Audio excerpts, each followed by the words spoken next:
One seminarian became an atheist so as not to be tormented by the idea of killing 4 million people. But then he created his own church, so that those who survived glorified him. The name of this man was Joseph Stalin. In the period between the two world wars, he was a convinced anti-clerical and persecutor of the church. But when the Nazis were at the gates of Moscow, he ordered the priests to fly around the capital with a miraculous icon to get a spiritual protection. The same religious procession was subsequently used in Stalingrad. People said that it helped.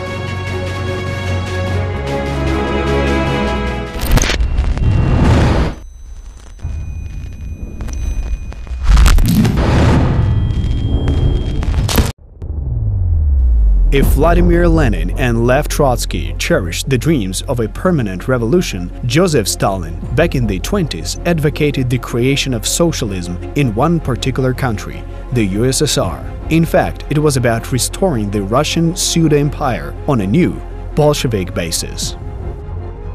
As well as in the Russian Tsarist Empire, Stalin assigned the key role to the Orthodox Church. The former seminarian himself, Stalin was perfectly aware of the manipulative possibilities of the church. And that's why he was just waiting for the right moment to involve the Orthodox hierarchs in the managing of his country, the USSR. By 1941, everything was ready for it.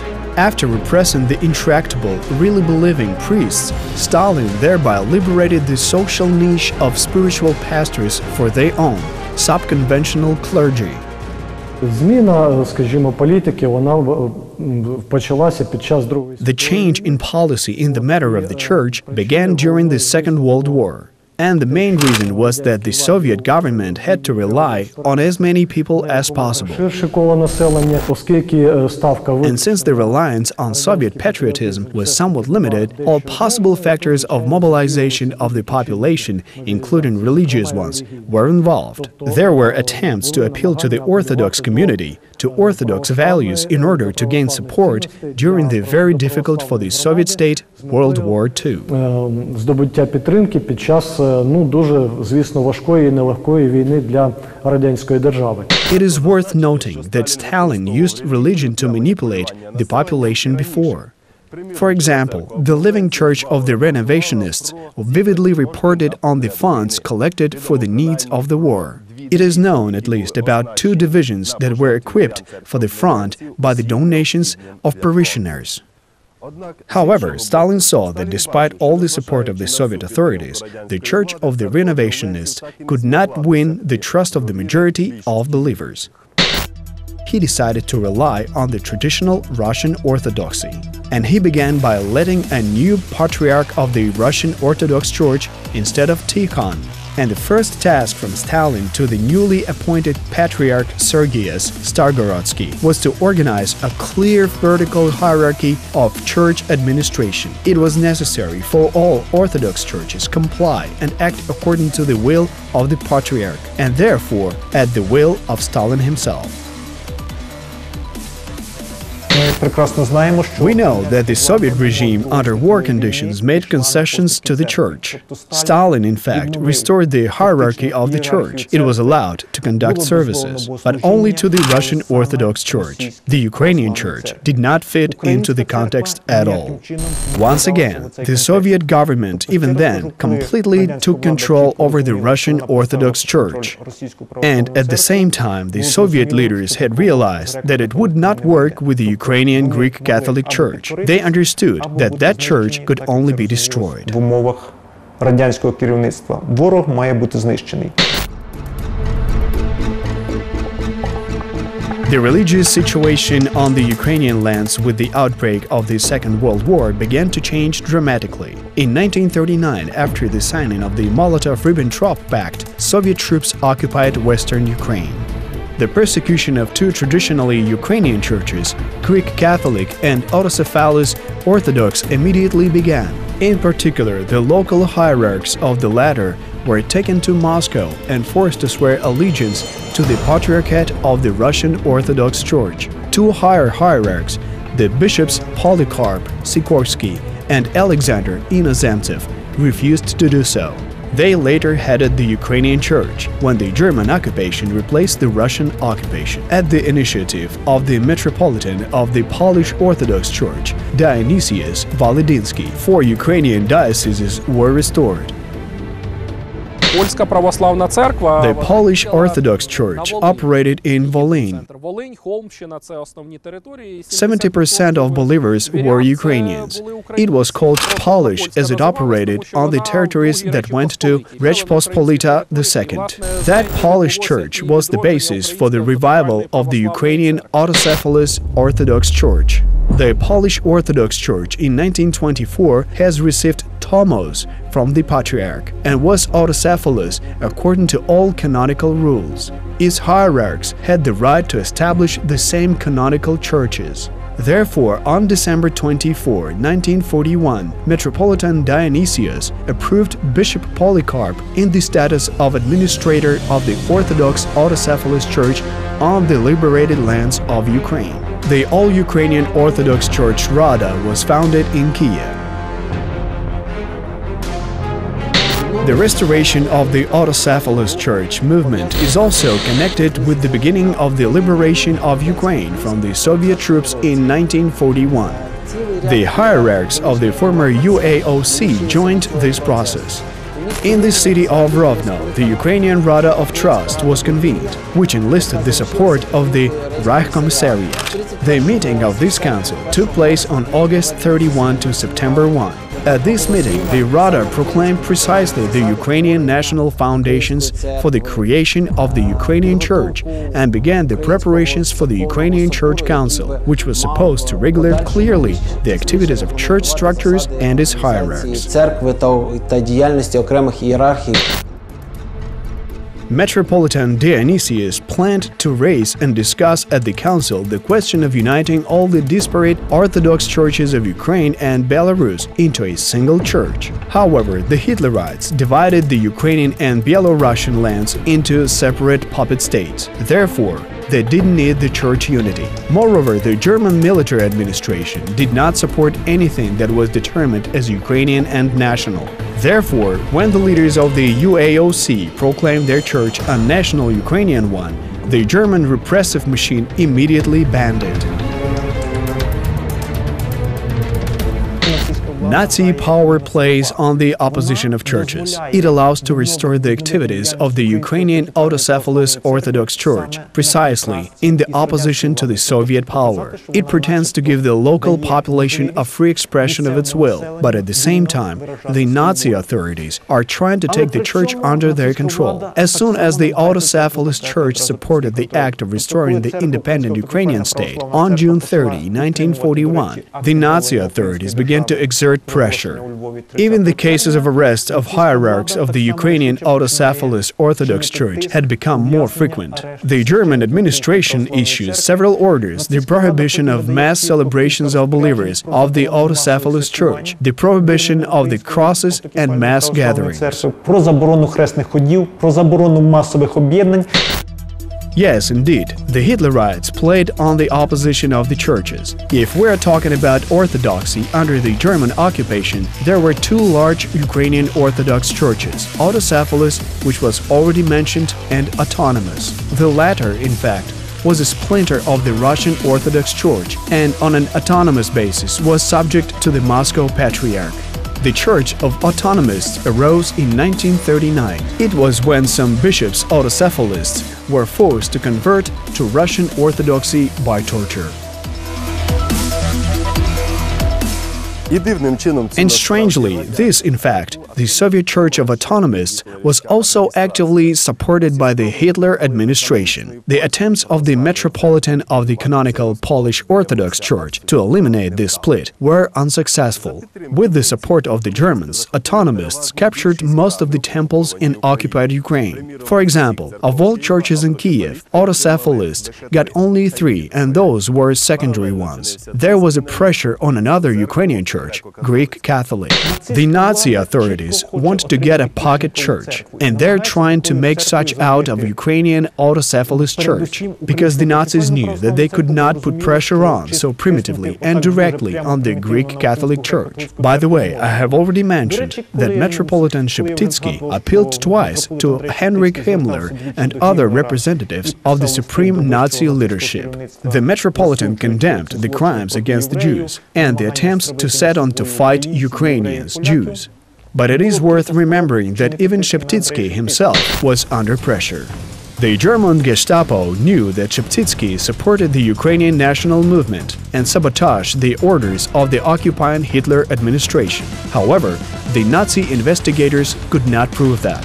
Officially, Vladika Andrei did not disclose it anywhere. Later, after the war, the famous Rabbi David Kahan spoke about the Sheptytsky's work to save Jews from genocide. In the state of the Metropolitan alone, 15 well-known Jews hid in different time. In the Greek Catholic monasteries, there were several hundred Jewish children, to whom the priests issued Christian metrics in order to save them from concentration camps. More than 240 Greek Catholic priests risked their lives giving shelter to persecuted Jews.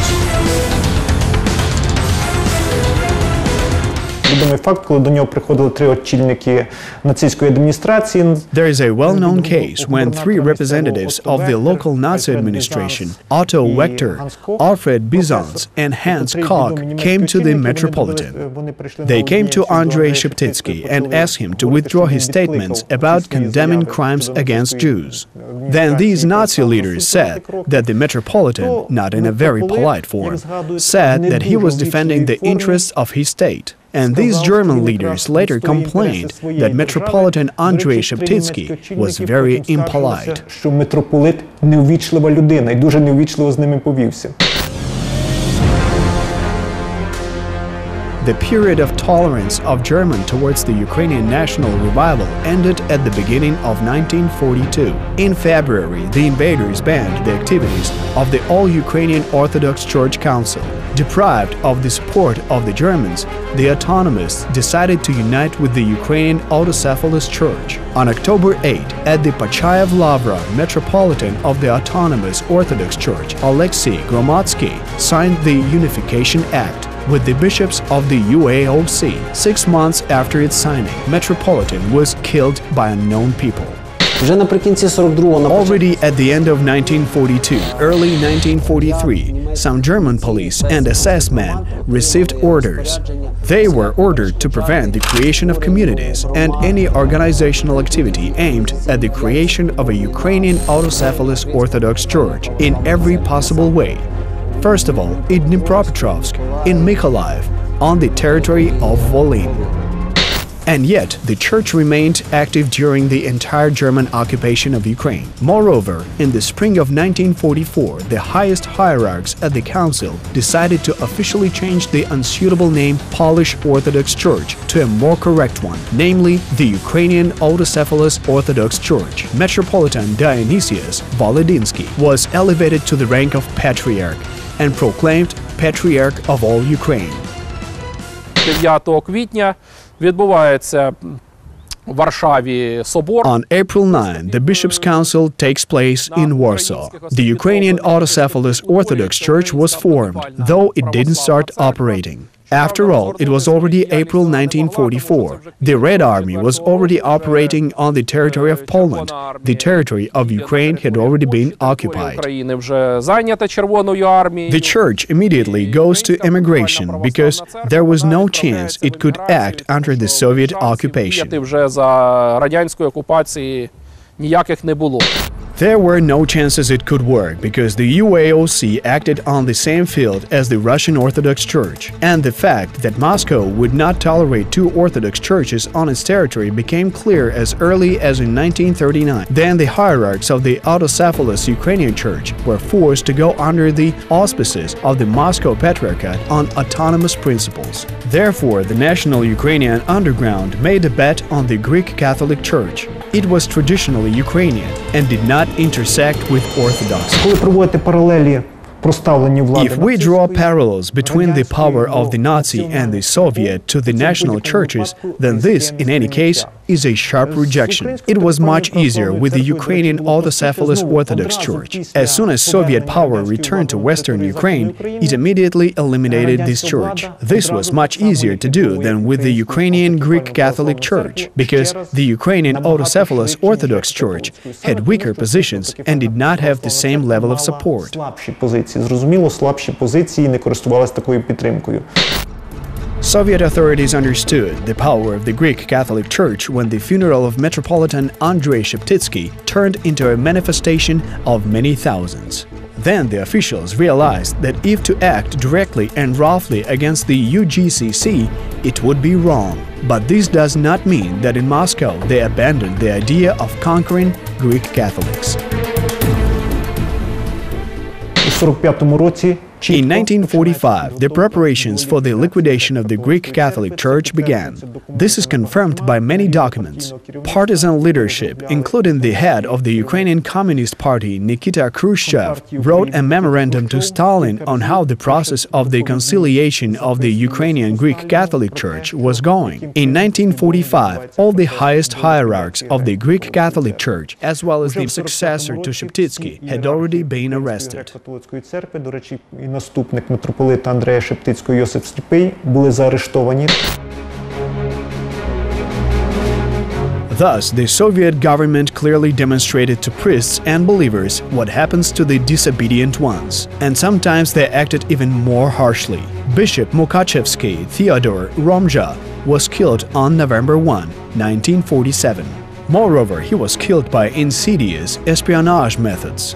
And this crime would have remained a banal car accident if the Soviet intelligence officer General Pavel Sudoplatov did not reveal the details of this assassination. The resistance to the offensive of the Soviet government and the Russian Orthodox Church was most at the regions that were not yet under the Soviet rule, such as Zakarpattia. The irony was that Moscow was most interested in planting Russian Orthodoxy precisely in such newly conquered regions, because the Moscow Church also carried out very specific assignments from the Soviet law enforcement agencies. Маса священників і ієрархів співробітниками штатними. Many priests and hierarchs were staff members of the Soviet state security agencies. That is, the higher the level of the church hierarchy, the higher there was the percentage of secret employees of the Soviet regime. And so the church was simply saturated with these totalitarian influences. Actually, the church itself was an institution, a division of the Soviet totalitarian state. Інституцією, підрозділу цієї радянської, умовно кажучи, тоталітарної держави. In 1945, the new patriarch was Metropolitan Alexei of Leningrad. Stalin himself chose his candidacy. Stalin knew Alexei Simansky as a patriot and a Soviet propagandist. During the war years, Metropolitan Alexei was collecting funds for the needs of the Red Army, and the future patriarch wrote beautiful speeches in honor of the victories of the Soviet power. For example, this: "The Orthodox Russian Church, together with all the peoples of the great Soviet Union, is burning with the only desire to help the advancing Red Army in every possible way." The Diocese of Leningrad, the clergy and believers, encouraged by the patriotic movement of the entire Soviet people, support all measures aimed at building and strengthening the defense of the USSR and our city front. Therefore, the order of the Red Banner of Labor from the Soviet authorities, Patriarch Alexei I received quite deservedly. Almost immediately after enthronement, the new patriarch had a long conversation with Stalin. The latter did not conceal that, in return for the state support, he would demand concrete work from the patriarch, mainly in the international arena, although there were tasks for the head of the church inside the country too. Потрібно було ліквідувати Українську греко-католицьку церкву. Stalin demanded that the Patriarch remove the Ukrainian Greek Catholic Church by eliminating unia and joining this church to the Russian Orthodox Church, and the Stalinist Orthodox Church fulfilled this task.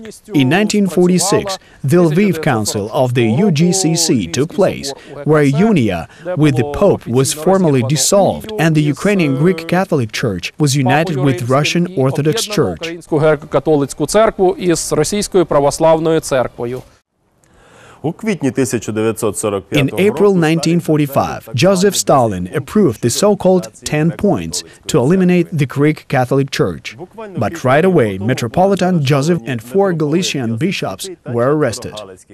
And then a voluntary movement arose among the laymen of the Greek Catholics, who demanded the accession of the UGCC to Russian Orthodoxy. But we'll talk about the Ukrainian churches underground in the next program. In the meantime, remember that each phenomenon has their pros and cons, their pro et contra.